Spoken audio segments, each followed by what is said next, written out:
All right, welcome back, everyone. This is part 3 of chapter 4, module 4. We are going to move on to the multiplication rule and independence. We'll start with independence. Two events, E and F, are independent if the occurrence of event E in a probability experiment does not affect the probability of event F. Two events are dependent if the occurrence of event E affects the probability of event F occurring. And so we have a couple of examples here. Determine independent or dependent. So number one, speeding on a freeway, being pulled over by the police. Those are definitely dependent things.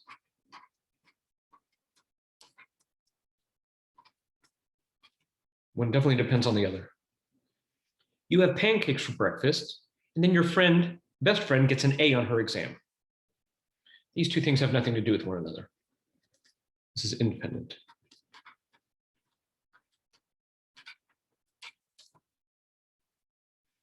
The multiplication rule for independent events. If E and F are independent, then the probability of E and F occurring is going to be the probability of E times the probability of F. Let's start with an example. Quality control. Suppose that a company selects two people who work independently inspecting widgets. Their job is to identify low quality widgets. Suppose that the probability that an inspector does not identify a low quality widget is 0.2 or 20%. Part A says, what is the probability that both inspectors do not identify a low quality widget? So let's start with A. Well, the probability of both not IDing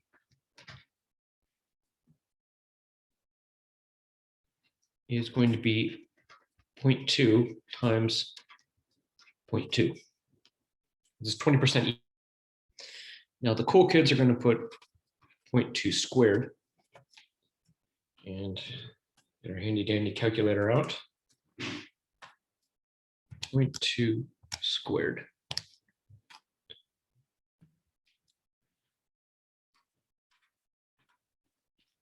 This means about 4% of the low quality widgets are going to get by both inspectors. Now part B says, how many inspectors should be hired to keep the probability of not identifying a low quality widget below 1%? Well, 2 people, it was at 4%. Let's try 3 people. So let's try 0.2 to the third power. Let's see what we get. 0.2 raised, and my exponent key is the caret raised to the third power. A, there we are. So this is 0.008, which is about 0.8%, which is less than 1%. So 3 people, 3 inspectors.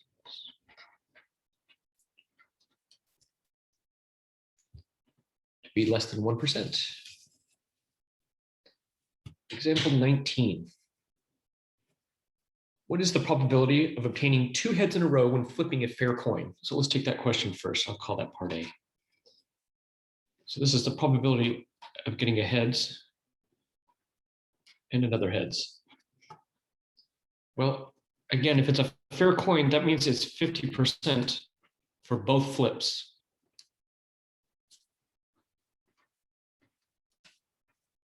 It's about a 25% chance that you'll get a heads and a heads. And we can understand this. Getting 2 heads in a row while flipping a coin isn't, anything to get excited about or think that there's magic there or something.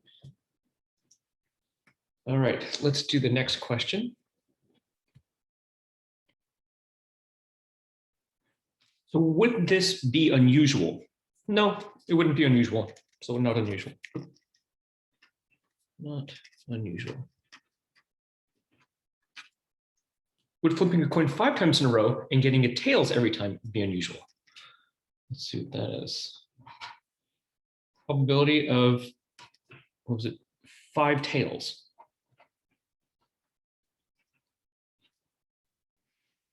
So that's going to be 0.5 raised to the 5th power. Let's see what we get. Again, my exponent key is the caret. 5 raised to the 5th power. And typically, if it's less than 5%, we say that it is unusual.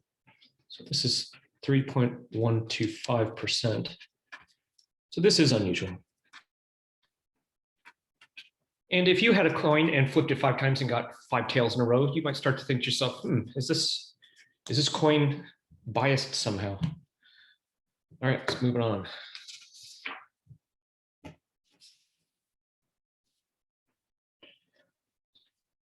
Example 20, about 13% of the population is left-handed.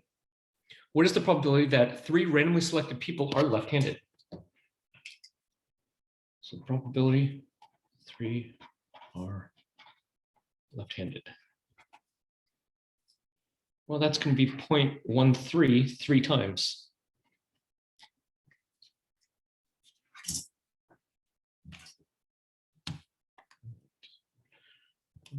Three raised to the 3rd power.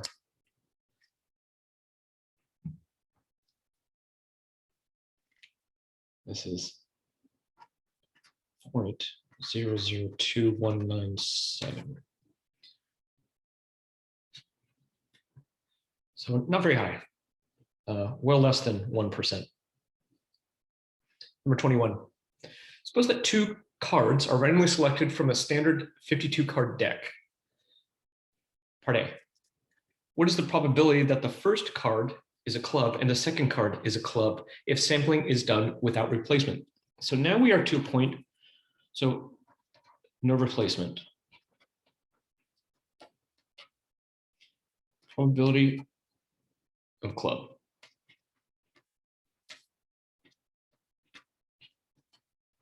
Well, how many clubs are there?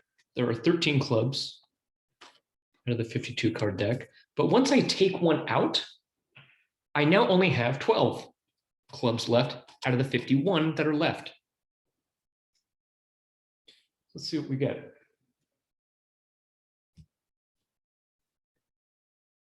And I'm going to use parentheses for this one. 13 times 12 divided by parentheses 2 times 50. And students often ask me, do we have to use parentheses? Try it with, try it without. See if you get the same thing or not. If you get something different, something's not quite right. So this is about 0.0588.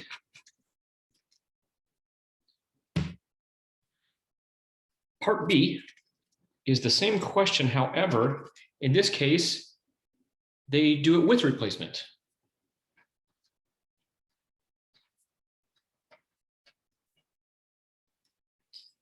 So that's going to be, again, probability of a club and a club, but this time with replacement. So the first time I draw it, that's going to be 13 out of the 52. But then we take that club and we put it back in the deck. We now also have 13 out of the 52, which is 13 over 52 squared.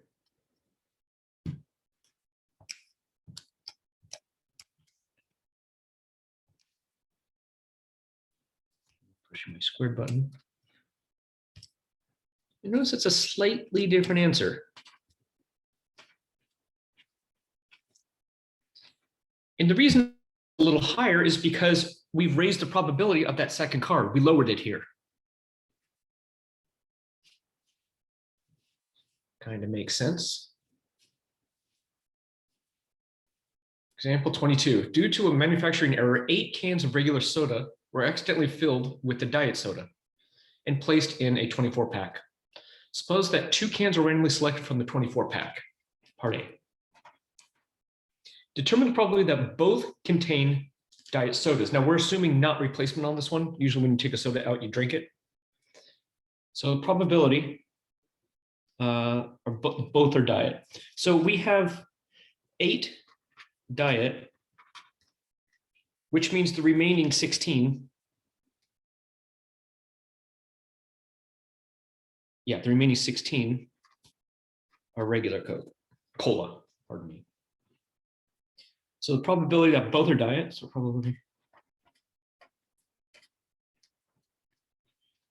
that is going to be, there are 8 diet out of the 24, but after we've taken one out, there's only 7 left out of the 23.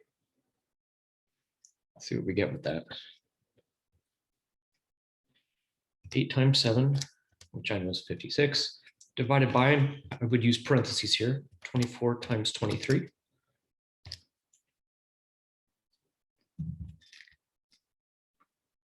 So I got 0.1014, a little over 10% chance that both will be diet.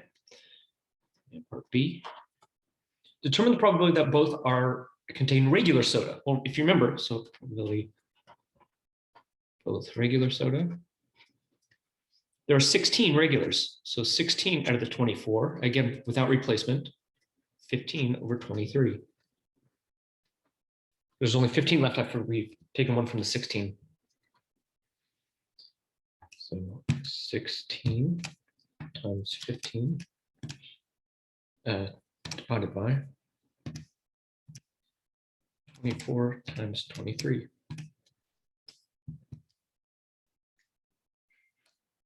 So obviously it's going to have a better chance of with the regular.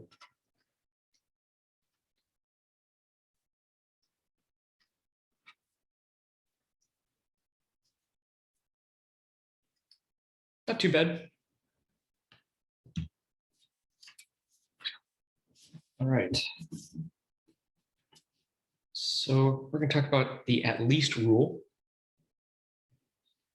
And that uses the complement. If you remember the complement, it's 1 minus the opposite. This again is the, if there are men and women in one of my classes, and I say that 40% of them are men, right away your brain goes, that means 60% of them are women, because it's 100 minus that. So that's what we mean by complement. So P of at least one individual having a property equals 1 minus no one having that property. And so let's use this. Among 30 to 35-year-olds, 38% say that they have danced in public while under the influence of alcohol. Suppose 5 30 to 35-year-olds are selected at random. Well, here are the possibilities. First possibility, none of them have danced while under the influence. It's possible one of the 5 have, 2 of the 5, 3 of the 5, 4 of the 5. It's possible all 5 of them have. Just to kind of keep that in the back of our heads. Part A. What is the probability that none of them have danced in public while under the influence of alcohol? None of them. And right. Probability that none of them have is going to be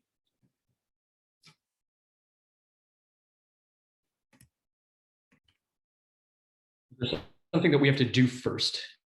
We have to remember that the have is the 38%. So I'm going to actually use the complement to get have not. And that's going to be 1 minus 0.38, 0.62. So keeping that in mind, the probability that none danced is going to be 0.62 times 0.62 times 0.62 5 times. That's going to be 0.62 5 times. Let's see what we get. 0.62 raised to the 5th power. There we go. You should be using, if you're watching this video, you should be using your calculator to do all of these. If you need to pause it because I'm going a little fast, then pause it.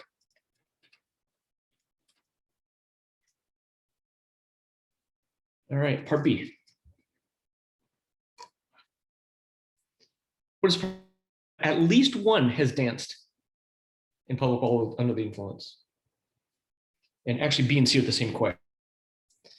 So the probability of at least one is going to be 1 minus the probability of none.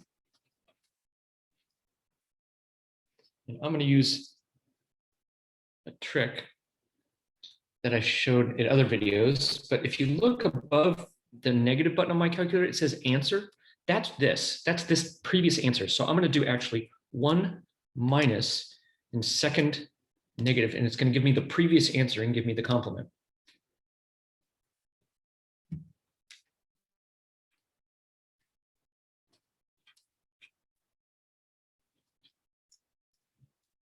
So the chances that at least one of them have, pretty high, over 90%. This was B and C. Part D. What is the probability that all 5 have danced in public while under the influence of alcohol? All 5. So probability of all 5 is 0.38 to the 5th power.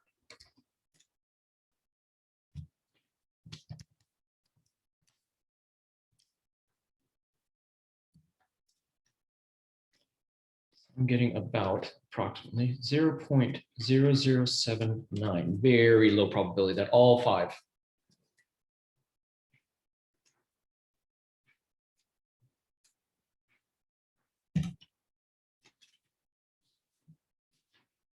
All right.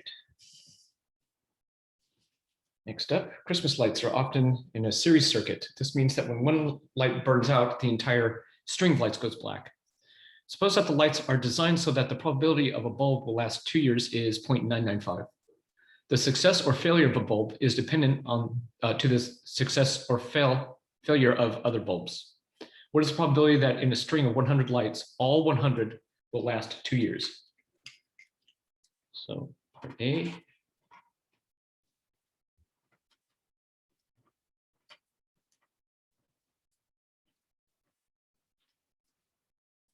So that's going to be 0.995 raised to the 100th power.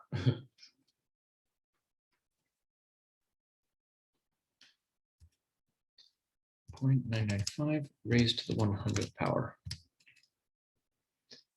So only about a 61% chance of that happening.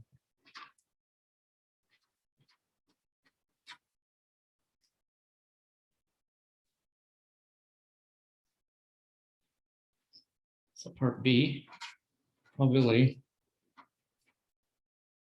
It says, what is the probability that at least one will burn out?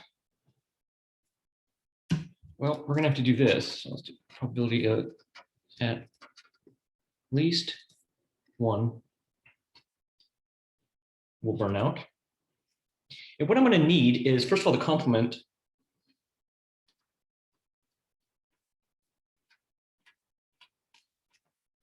Is that, and I'm going to use a complement again. It's going to be 1 minus 0.005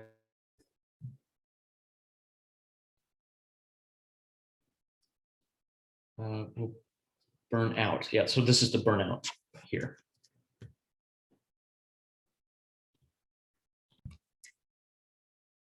I wrote this incorrectly. We don't need this here. So this is going to be 1 minus 0.6058, because here, none of them burned out. So this was the none case. So, yeah. So let's do the complement. I'm going to use that trick again with the answer button. I still can't see that answer button right here. So I'm going to do 1 minus the previous answer. There we go. 0.3942. All right, we're to the last page, I believe.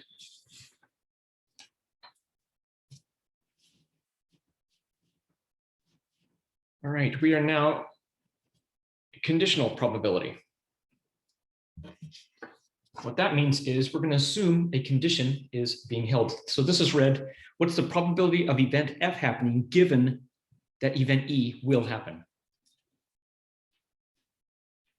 And here's our formula for that. Number 25, suppose that a single card is selected from a standard 52 card deck. what is the probability that the card drawn is a queen? Okay, so part A. Well, how many queens are there? There are 4 out of the 52, which is going to be 1 over 13 if we reduce that. Now suppose that a single card is drawn, but it is told that the card is a court, which means a jack, queen, or a king, well, face card. What is the probability that the card drawn is a queen, given that the card is a face card? So for this, we have the probability that it's a queen,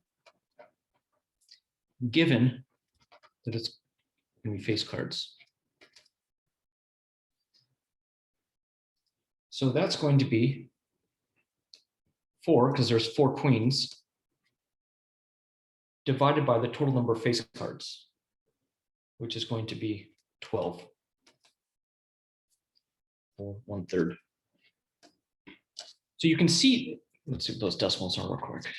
So 1 divided by 13 versus 1 divided by 3.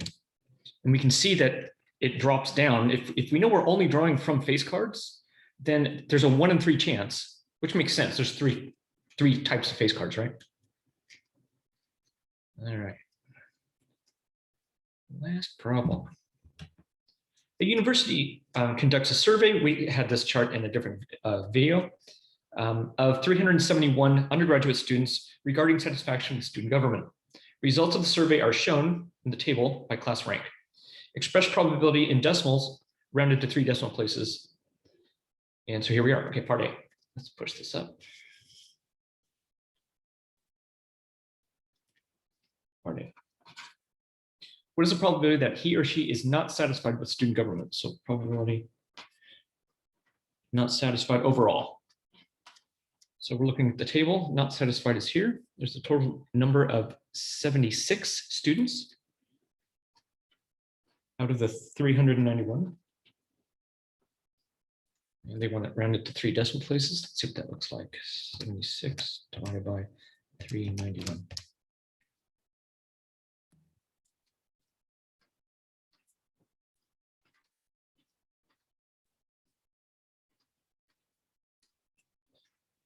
All right, part B.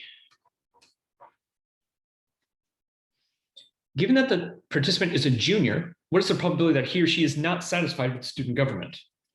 So probability not satisfied, given that they're juniors.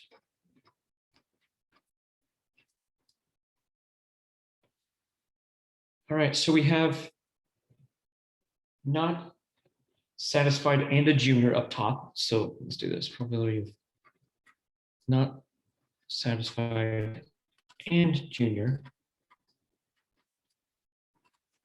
over the probability that they're junior.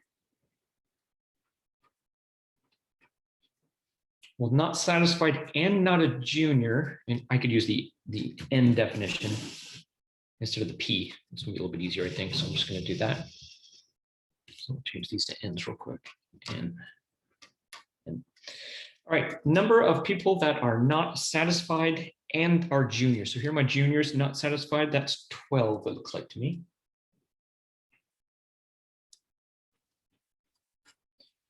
And what are the number of juniors total? 89.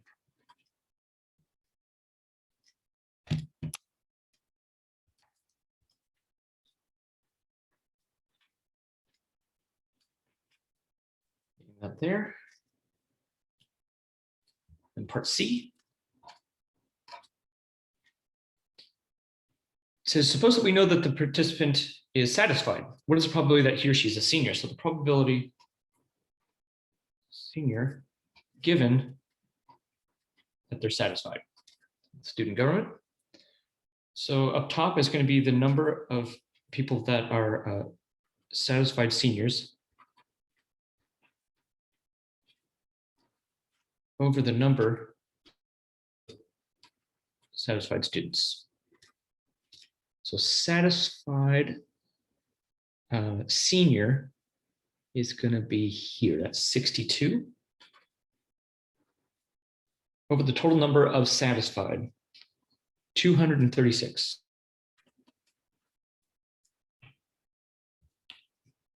$62 divided by 236. That's about 0.2627. And there you have it.